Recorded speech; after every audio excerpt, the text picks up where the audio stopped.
Quand on s'informe sur Internet au sujet des paroisses, on découvre de plus en plus de sites web, pages Facebook, comptes YouTube. Voyons ce qu'il en est avec Valérie Roberge-Dion, notre directrice des communications.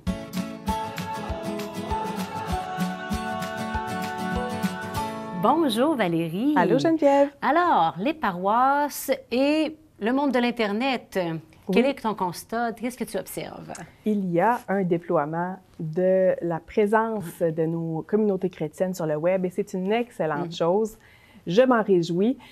Ça répond à plusieurs besoins. Le besoin de faire circuler l'information d'une façon plus efficace dans des modèles de communautés chrétiennes qui maintenant dépassent certaines frontières géographiques. Alors, on a besoin de faire circuler l'information.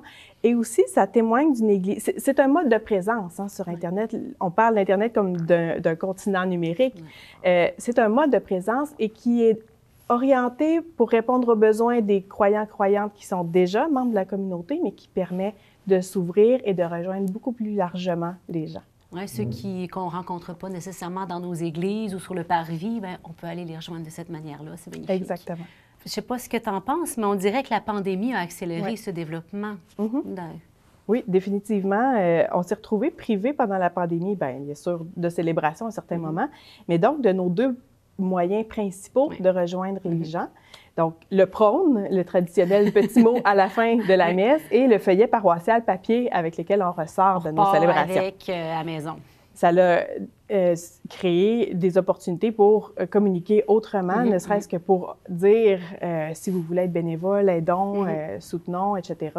Donc, il y a eu ce déploiement-là sur Internet. Sur Facebook, par exemple, on l'a vu, des messes en ligne. Bon, présentement, il n'y a plus autant d'appétit pour les messes en ligne, bien sûr, mais c'est un outillage, une expertise qu'on a développée puis qui laisse des traces. Mais il y a encore des mots en ligne, des gens sur Facebook ou quoi, des gens qui gardent contact avec un petit enseignement ou un partage de la parole en ligne. Tu sais, c'est des choses qui sont restées. On est dans un mode plus hybride, là, entre la pastorale davantage présentielle et sur le web. Oui, rejoindre. Et je m'aperçois, j'ai observé qu'il y a des communautés chrétiennes qui n'ont pas encore ou qui n'ont pas de site ou de réseaux sociaux. C'est simple curiosité. Est-ce que c'est par manque de ressources? Qu'est-ce qui fait ça? Effectivement, c'est inégal, là, le déploiement sur le web. Le manque de ressources est financière parfois, surtout au niveau de l'expertise. Quand j'accompagne une paroisse, je dis à l'équipe, vous n'avez pas besoin d'avoir toutes les compétences. Vous pouvez créer une petite équipe de gens bénévoles pour qui c'est une seconde nature d'être sur les réseaux sociaux, par exemple. Et ça va faire un beau bénévolat, un bel engagement pour ces personnes-là. Alors, si votre communauté chrétienne n'a pas un site web aussi déployé que ce que vous rêveriez, soyez indulgents et puis peut-être levez la main, proposez votre aide. Ça peut faire une très belle forme d'engagement. Tout à fait. C'est un bel appel, ça, selon chacun nos qualités, nos charismes, de s'impliquer, et c'est un beau moyen aujourd'hui. Permets-moi de renchérir, Geneviève. On est dans un passage, on sent bien qu'on passe d'une Église qui distribue des services à une Église où tout le monde, on se prend en charge, puis on anime ça comme on le souhaite, puis comme on le rêve. Tout à fait, tout à fait. Si on le rêve, c'est peut-être parce que c'est nous qui avons aussi à mettre la main, le cœur à l'ouvrage. Donc, en terminant, mettons que j'aimerais savoir quelle est la paroisse sur le territoire où j'habite, exemple pour trouver une messe ou m'informer pour faire baptiser ma fille ou toute autre chose. Par où je commence mes recherches? Par Google. Allez-y avec les mots-clés, votre Église. Avant, bien sûr, chaque localité était distincte et dans une proximité géographique très simple.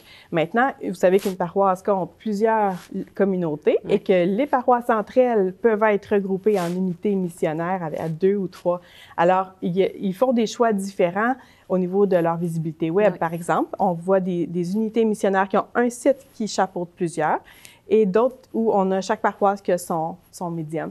Donc, je voulais attirer votre attention sur le fait que sur notre site diocésain, ecdq.org, on a une section qui s'appelle « Trouver une église » et un répertoire par église, par paroisse, et par carte sur Google Maps.